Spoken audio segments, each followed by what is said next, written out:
While my cousins were celebrating their millions at my grandfather's funeral, I stood there holding a crumpled envelope with a single plane ticket inside. Everyone laughed at me that day. 6 months later, they were begging for my forgiveness. My name is Nathan Whitmore, and I'm about to tell you how the worst day of my life became the beginning of everything I never knew I needed. But first, let me introduce you to the players in this game my grandfather orchestrated from beyond the grave. There was Preston, my older cousin, standing there in his $5,000 Armani suit, already practicing his CEO speech for the company employees. Mallory, his sister, was barely hiding her excitement behind her designer sunglasses, probably planning which Instagram filter would best capture her new yacht. Their parents, Vernon and Beatrice, stood like vultures who'd finally found their feast, my uncle's hand already reaching for the papers the lawyer was holding. And then there was me, the high school history teacher who drove 3 hours in a Honda Civic that needed new brakes just to say goodbye to the only person in this family who ever really saw me. Grandfather Roland built an empire from nothing, turned a single fishing boat into Whitmore Shipping Industries, and everyone wanted their piece of his kingdom. Everyone except me. I just wanted 5 more minutes to play chess with the old man who taught me that the most powerful moves are the ones nobody sees coming. That funeral wasn't just about saying goodbye to Roland Whitmore. It was the day I learned that sometimes the smallest gift carries the biggest secret, and sometimes the people laughing at you are standing on ground that's about to crumble beneath their feet.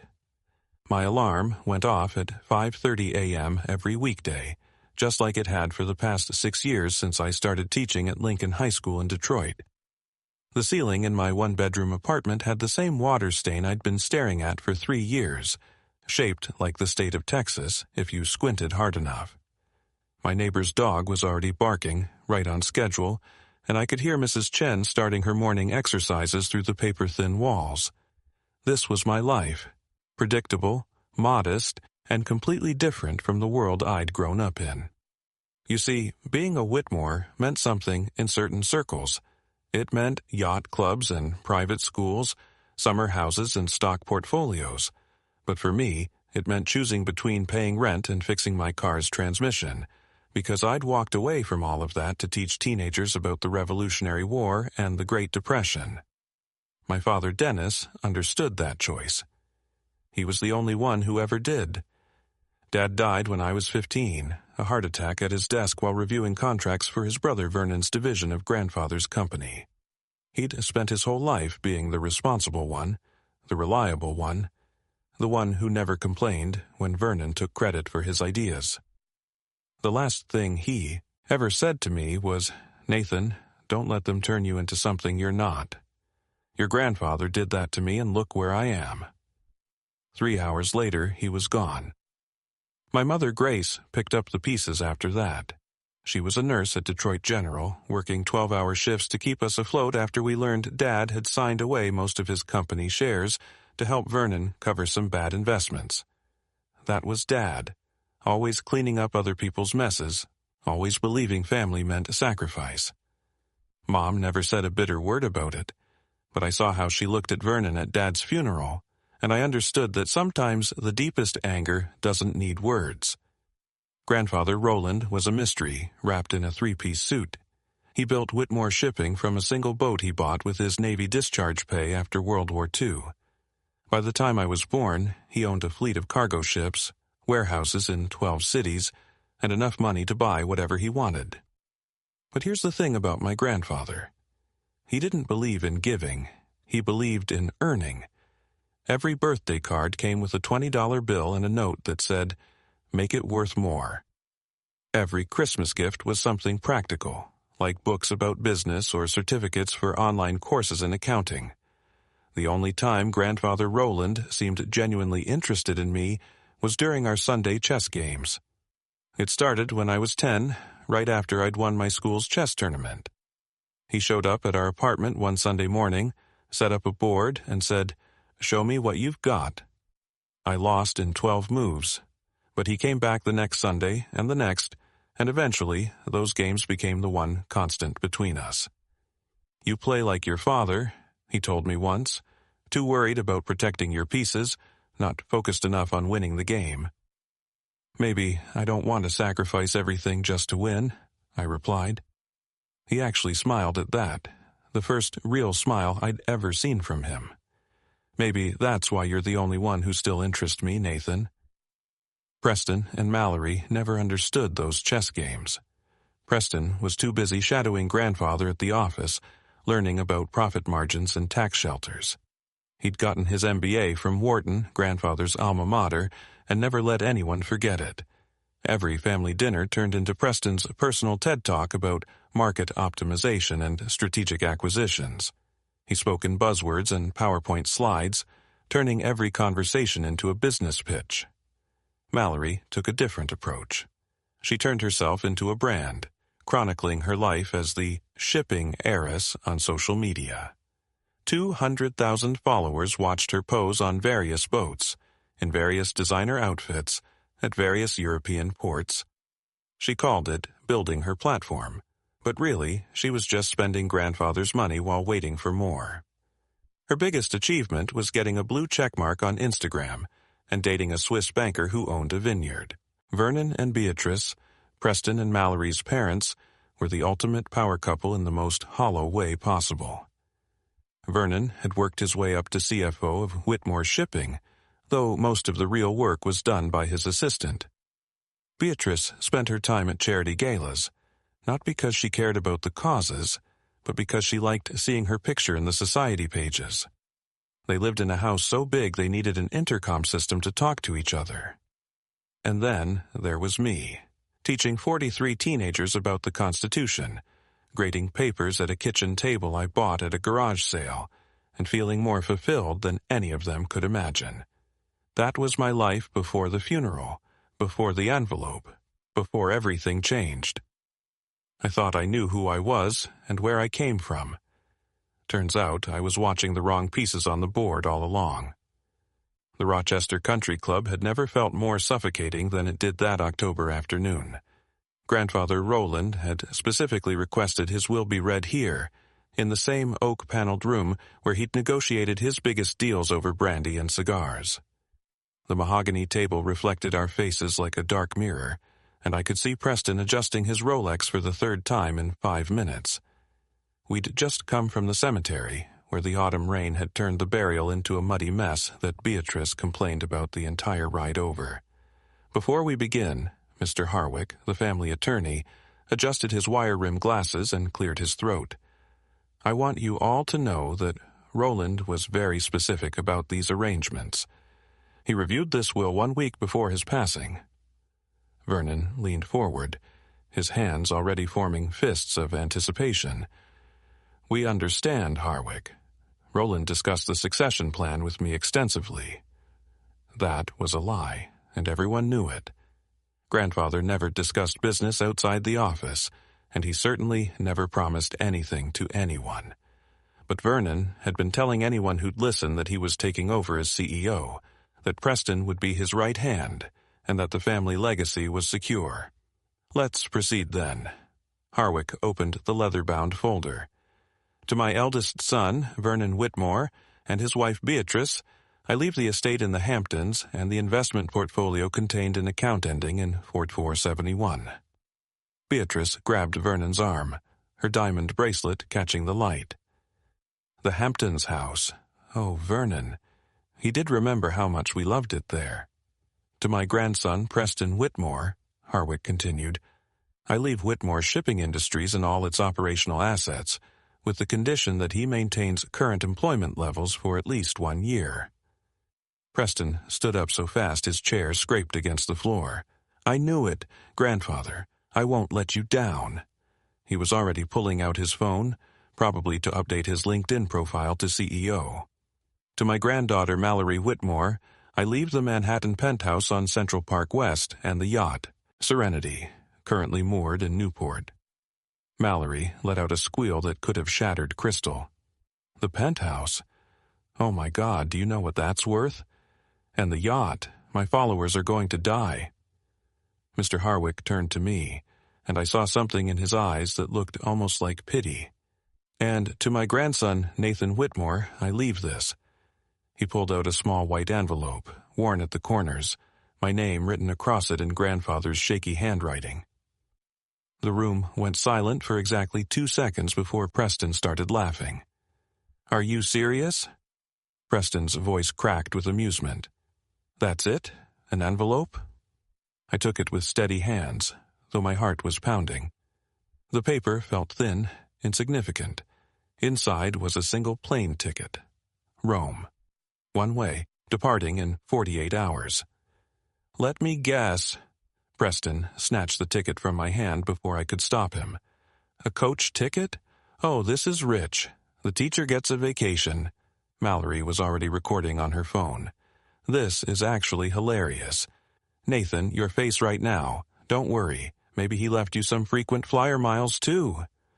Vernon stood up, straightening his tie with the authority of someone who'd just won everything. "Roland always said you lacked the killer instinct for business, Nathan. At least he gave you something nice. Rome is lovely this time of year." "It's probably his way of saying goodbye," Beatrice added, her voice dripping with fake sympathy. "A little trip to help you process everything. How thoughtful." My mother, who'd been silent in the corner, finally spoke. "Is that everything, Mr. Harwick?" "That concludes the distribution of assets," Harwick replied, closing the folder. "There is a personal letter for Nathan to be opened only upon his arrival in Rome." "A letter?" Preston was practically howling now. "What's it going to say? Sorry you're poor. Enjoy the pizza." "Preston, enough," Vernon said, though he was smiling. Nathan chose his path. He wanted to be a teacher, and Roland respected that enough to give him a parting gift. We should all be grateful for what we've received. I looked at the ticket again. October 15th. 3 p.m. arrival. Alitalia flight, 6:21. Why so specific? Why Rome? Grandfather had never mentioned Italy in all our years of chess games. He'd talked about Shanghai, London, Hamburg, but never Rome. "Well," I stood up, sliding the ticket back into the envelope. "I guess I better pack." "You're actually going?" Mallory looked genuinely surprised. "You're going to use your sick days to take a random trip to Rome?" "Your grandfather gave me a ticket," I said, meeting each of their eyes in turn. "The least I can do is use it." Vernon shook his head. "Sentimental fool, just like your father." Dennis never understood that emotion has no place in business either. That's when I knew I was definitely getting on that plane. Because Vernon was wrong about my father, wrong about me, and maybe, just maybe, wrong about what grandfather had really left me. The ticket weighed nothing in my pocket, but somehow it felt heavier than all the millions they'd just inherited. As I walked out of that country club, their laughter following me to the parking lot, I remembered grandfather's last words to me during our final chess game. "The best moves, Nathan, are the ones your opponent never sees coming." The rain had stopped, and for the first time that day the sun broke through the clouds. That night, I sat at my kitchen table staring at the plane ticket while my laptop displayed my bank account balance. $1,847.23. My rent was due in 5 days. My car needed new brake pads. I had 43 essays on the Civil War to grade. Every logical part of my brain screamed that flying to Rome was insane. But I couldn't stop thinking about grandfather's face during our last chess game, just 2 weeks before he died. He'd been different that day, softer somehow, like he'd finally stopped playing a role he'd been performing for decades. "Nathan," he'd said, moving his knight in a pattern I didn't recognize. "What do you know about trust?" "It's earned, not given," I'd responded, the same answer he'd drilled into all of us since childhood. "No, boy. Real trust is knowing when to follow without understanding why. Your father knew that. He trusted me with something once, something precious, and I failed him. But you, Nathan, you're different. You don't want anything from me." "I never have, grandfather." "I know. That's why when the time comes you'll trust me. Even when everyone else thinks you're a fool." Now, holding that ticket, his words felt less like a memory and more like a message. I picked up my phone and called my mother. "I'm going," I said as soon as she answered. "I knew you would," Grace replied without hesitation. "Your grandfather called me last month. He didn't say much, just that I should support whatever decision you made after the funeral." "Mom, this is crazy. I can't afford to miss work. I have responsibilities." "Nathan, your father once told me that Roland wasn't always the man we knew. He said there was a before and after in his father's life, and we only knew the after. Maybe this is about the before." I spent the next morning at Lincoln High, arranging for a substitute teacher. My principal, Dr. Washington, wasn't happy about the sudden request, but I'd never taken a sick day in 6 years, so she grudgingly approved 3 days off. 3 days to fly to Rome and figure out what game my grandfather was playing. "Mr. Whitmore, you okay?" asked Jasmine, one of my brightest students after my last class. "You seem different today." "Just thinking about history, Jasmine. How sometimes the most important moments look like nothing when they're happening." I packed light, 1 carry-on bag with 2 changes of clothes, and my father's old leather journal that I'd carried since his funeral. The Uber to Detroit Metropolitan Airport cost me $32 I couldn't spare, but I was already committed to this insanity. At the gate, waiting to board, I pulled out the envelope again. That's when I noticed something I'd missed before. In the corner, barely visible, was a tiny number written in pencil. 1947. The year grandfather would have been 22. The year after he'd left the Navy. The flight attendant called my boarding group, and I got in line behind a family arguing about seating arrangements. The mother was trying to juggle 2 kids while the father checked his phone obsessively. Normal people with normal problems, not wondering why their dead grandfather had sent them on a mysterious journey across the Atlantic. I found my seat, 32B, middle seat in the back of the plane. Of course, Preston had been right about it being Coach. The man to my left was already asleep and snoring. The woman to my right had claimed both armrests and was watching a movie on her iPad without headphones. As the plane lifted off, Detroit shrinking below us, I thought about Preston, probably already in grandfather's office, sitting in his chair, feeling like a king. Mallory was definitely posting sunset photos from the yacht by now. Vernon and Beatrice were probably meeting with financial advisors about their newfound wealth. And here I was, cramped in coach, flying toward a mystery with money I didn't have to spare. But something felt right about it. For the first time since grandfather died, I felt like I was exactly where I was supposed to be. The flight attendant came by with drinks. "Sir, something to drink?" "Just water, thanks." She handed me a bottle, and as I twisted it open, I remembered another chess lesson. Grandfather had sacrificed his queen, the most powerful piece, to win a game. I'd been shocked, unable to understand why he'd give up so much. "Power isn't about what you have, Nathan," he'd explained. "It's about what you're willing to lose to gain something better. Most people can't see past the loss, that's why they never really win." The plane banked east, heading into the night, toward Rome and whatever grandfather had hidden there. My cousins thought they'd won everything that mattered. But as I settled in for the 8-hour flight, I had a feeling that grandfather's real game was just beginning, and I was the only piece he'd positioned to play it. The captain announced our cruising altitude, and I closed my eyes, my father's journal pressed against my chest, trusting a dead man's plan even though I couldn't see the board. The wheels touched down at Rome's Fiumicino Airport at exactly 3:07 p.m. local time. My legs were cramped, my back ached, and I'd barely slept during the 8-hour flight. The Italian announcements mixed with English as we taxied to the gate, and suddenly the reality hit me. I was in Rome with no hotel reservation, no plan, and no idea what I was supposed to do next. Immigration was a blur of stamps and questions. "Purpose of visit?" the officer asked in accented English. "I honestly don't know," I replied, too tired to lie. He looked at me strangely but stamped my passport anyway. "Welcome to Italy."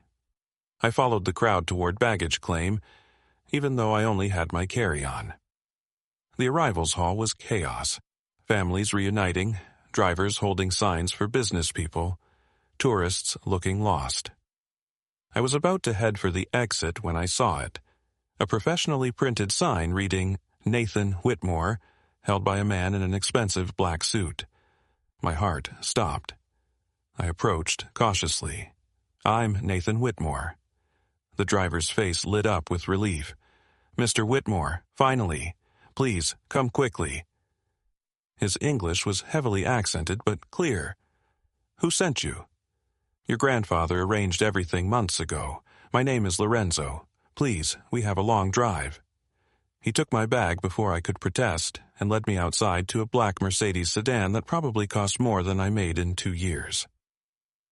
The October air was warm, nothing like Detroit's autumn chill. Lorenzo opened the rear door for me, and I slid onto leather seats that felt like clouds.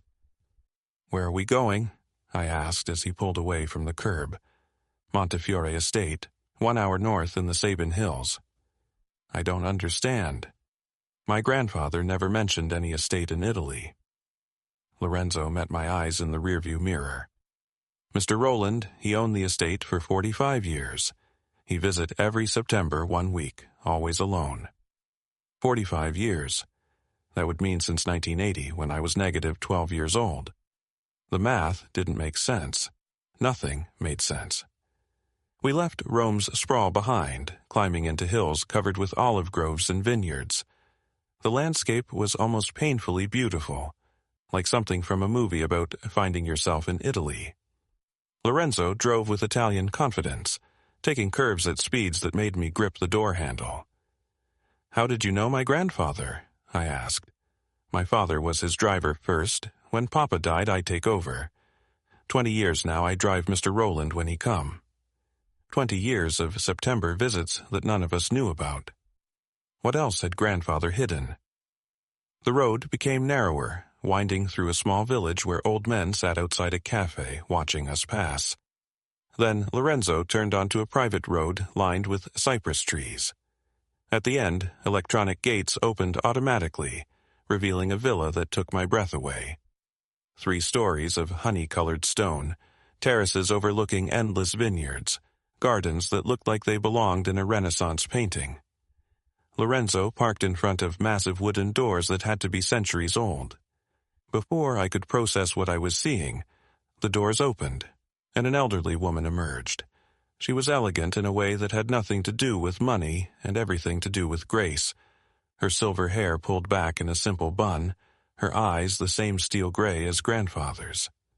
She walked toward me slowly, tears streaming down her face, and I knew before Lorenzo said the words that changed everything. "Nathan," Lorenzo said softly, "meet your grandmother, Sophia Whitmore." The world tilted.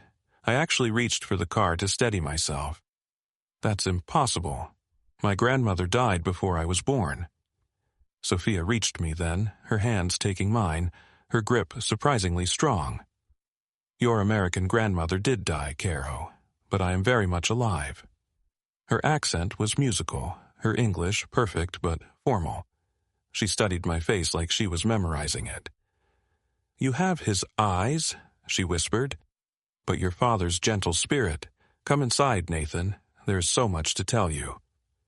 The villa's interior was understated elegance, nothing like the gaudy mansion Vernon and Beatrice owned. Sophia led me to a sitting room where the walls were covered with photographs. I saw my grandfather, young and laughing, standing in front of a small church. A wedding photo. Grandfather and Sophia, both barely in their 20s, radiantly happy. "We married in 1947, Sophia said, watching me process everything. Rowland had come to Italy with the Navy, stayed after the war to help with reconstruction. We met at a dance in Rome. He was so handsome, so full of dreams. We started with nothing, just a few acres of vines his friend sold us for almost nothing." She poured 2 glasses of wine from a crystal decanter. "This is from our vineyard. Heredità, we call it. Inheritance." The wine was extraordinary, complex and rich. "I don't understand. Grandfather had a whole life here." More than a life, Caro. He had a family, me, our son, Augusto, the grandchildren he never met because he chose America instead. He left you? The Korean War started. Roland felt duty calling. He was supposed to be gone 6 months. Her voice carried no bitterness, just sadness. But he met your American grandmother while on leave. She was pregnant with Vernon. An honorable man would have divorced me, but Roland couldn't bear to give up either life. So he kept both, separate, secret. My hands were shaking. He lived a complete lie. No, Nathan, he lived 2 truths. He loved us both in different ways. The vineyard grew, became successful. He sent money, visited every year, but he couldn't choose. Until now. She walked to an antique desk and pulled out a thick folder. Whitmore Vineyards International. $47 million in assets. It's all yours, Nathan. He was very specific. Not Vernon, not Preston, you. The documents Sophia handed me were overwhelming. Deeds, contracts, bank statements, all proving that my grandfather had built an entirely separate empire on this side of the Atlantic. But what hit me hardest was the video she played on an old laptop, recorded just 1 month before grandfather died.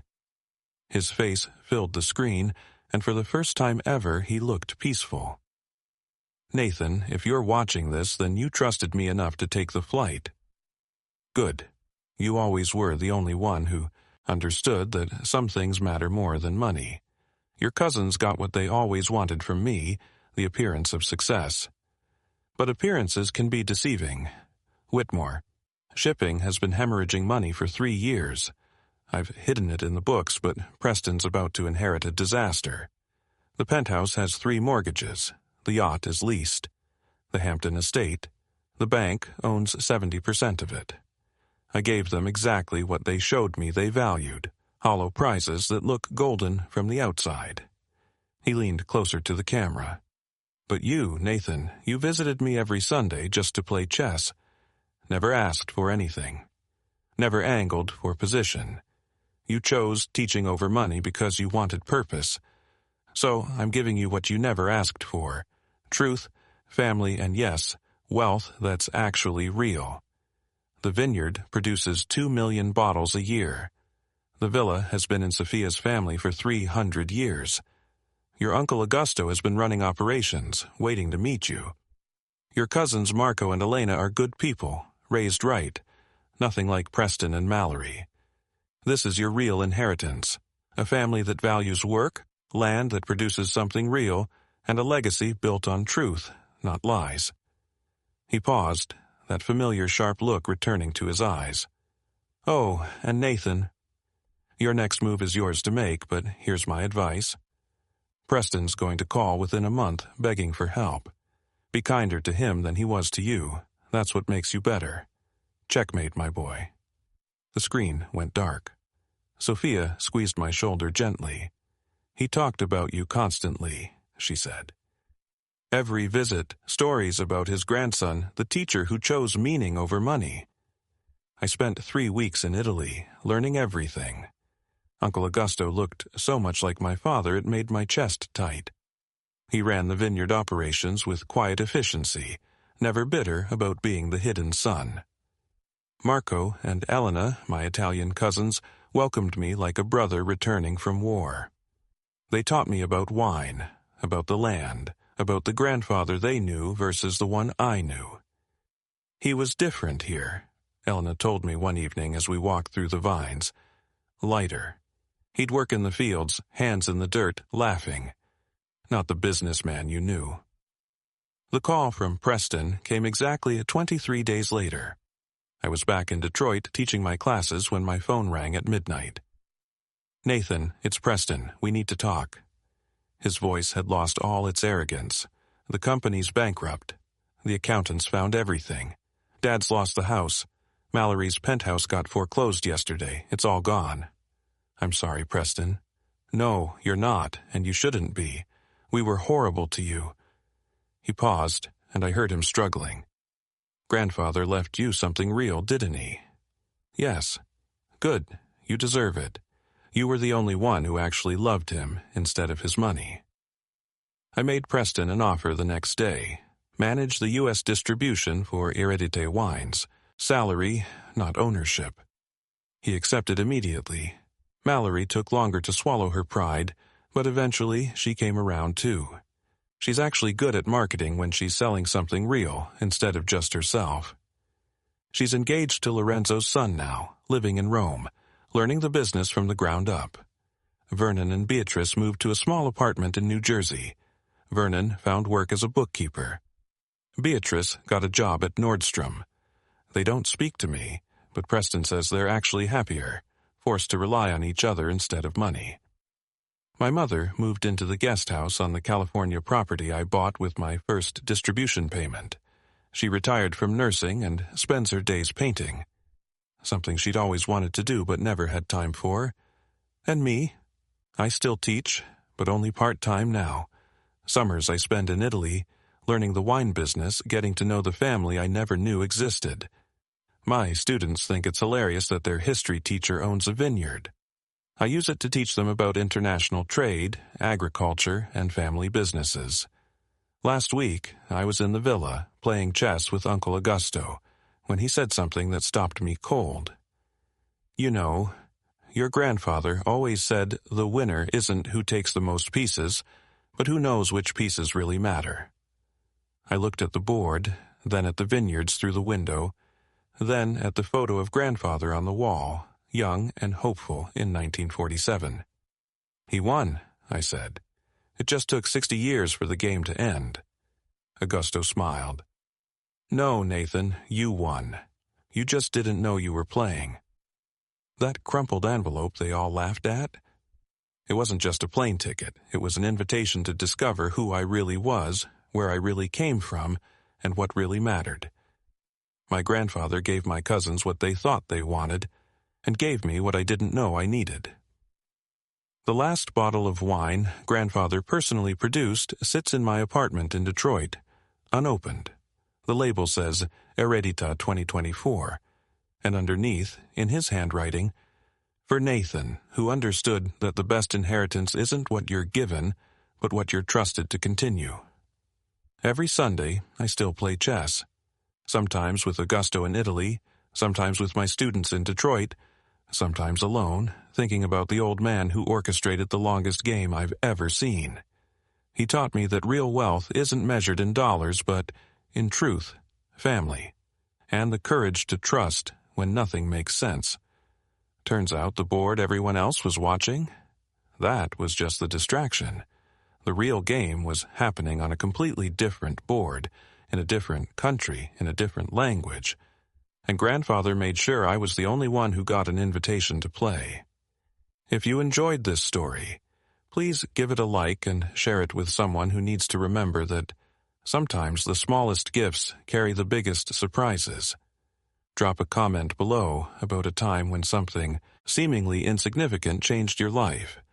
And don't forget to subscribe to the channel for more stories about families, secrets, and the unexpected ways life reveals who we really are.